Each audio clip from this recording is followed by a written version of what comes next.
Oh my gosh, she has no shame. Meghan Markle boasts the best celebrity voice. A vocal expert has claimed that Meghan Markle boasts best celebrity voice to calm and motivate listeners, while her slow, deliberate tone is perfect for podcasts and audiobooks. According to Natalie Eastwood, a vocal rehabilitation expert for performing experts, Meghan can soothe audiences with her confident Californian accent and slow, deliberate delivery. After analyzing dozens of celebrity voices according to their tone, volume, pitch, and rate of speech, Natalie identified Meghan's as the best female voice for relaxing listeners. Self-assured former actress Meghan is said to have a voice to soothe, calm, and motivate as she varies her rate, pitch, and volume for emphasis. Funny, because I can't stand listening to her. We've heard Meghan as the Disney elephant narration, and it was bad. Really bad.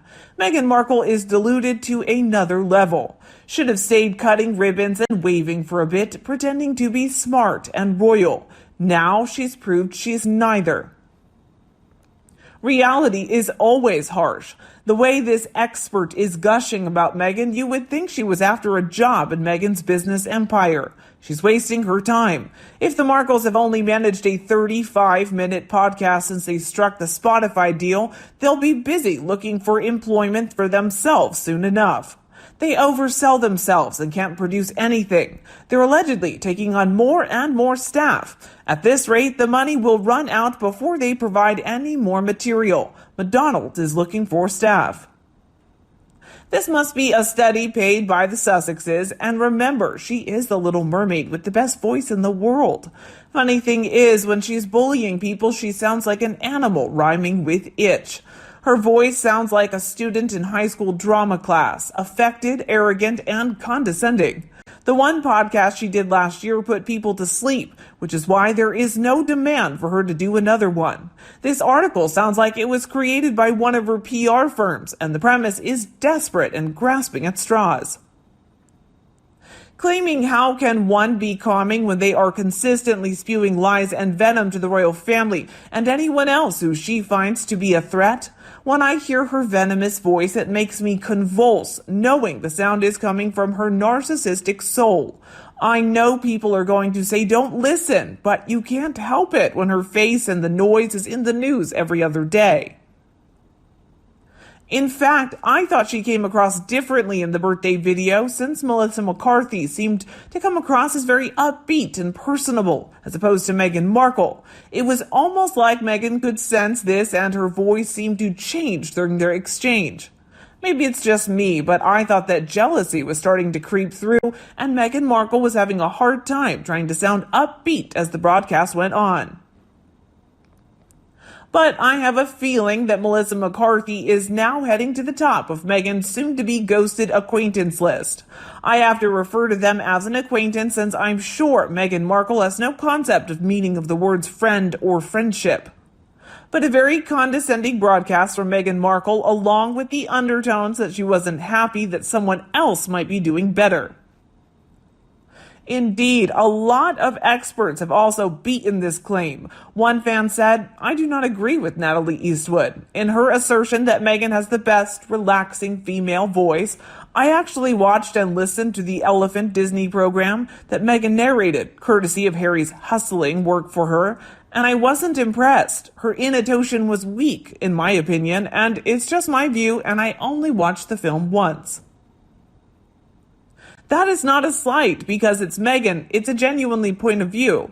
I had the impression, through the narration, that there was a lack of personal investment in or an understanding of the topic on the part of the narrator.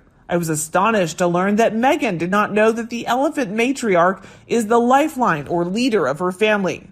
The delivery of the speech, the pace, which includes appropriate pauses, the tone, etc., all skillfully done, accompanying the viewer on the journey. Meghan, in my view, lacked narrator skills. If anyone wants to hear a beautiful, soothing speaker, Joanna Lumley is worth listening to.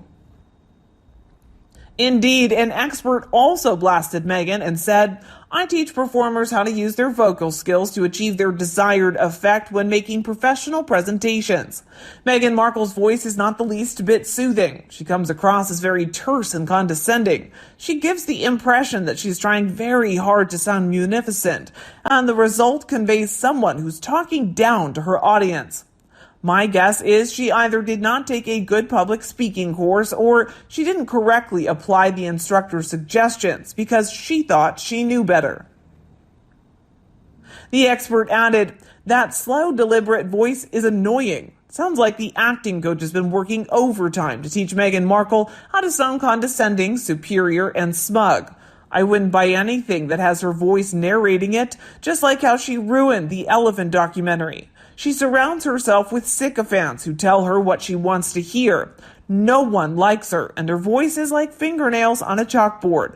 Low class, trailer trash, trying so hard to sound classy, and in no way is she classy." While a fan mocked, "Of course her voice is overworked," is renowned. Just ask Disney for the overwhelmingly good reviews of Elephant, a great visual feast ruined by an awful voiceover. She's been invited back to do hundreds more. Not. She wasn't even a third-rate actress, but somehow marrying a prince has made her better. Back to the royal family. I'm sure the maid that she threw imperfectly ironed dress at was soothed by her dulcet tones. Likewise, the aide who had thrown the tea at her and the chef who was informed that there was an ingredient she'd banned a recipe for the wedding breakfast. All calm and low-pitched to such a degree that the Queen had to tell her, "We do not speak to staff in that manner." I distinctly remember her voice was incredibly grating, deliberate, rehearsed, and false, patronizing and odd in pitch, almost like a chain smoker voice for a woman. If there's anything complimentary to be said about the voices of that couple, it's that Harry has a pleasant voice, not her.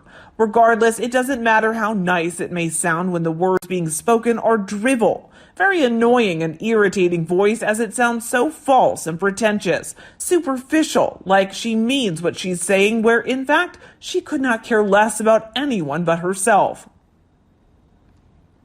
Seeing as she never listens to anyone, as she knows everything, maybe they've all got the sack, or they're fired her as a client and got fed up with her, or she's doing it all on her own PR. That would explain a lot. What PR would have okayed that cringeworthy amateurish birthday video?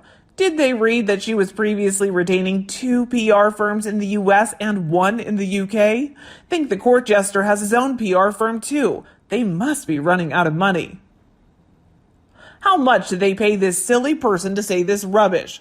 I can think of hundreds of other celebs who can be more soothing and calming than this witch who can turn people to stone just by listening to her voice.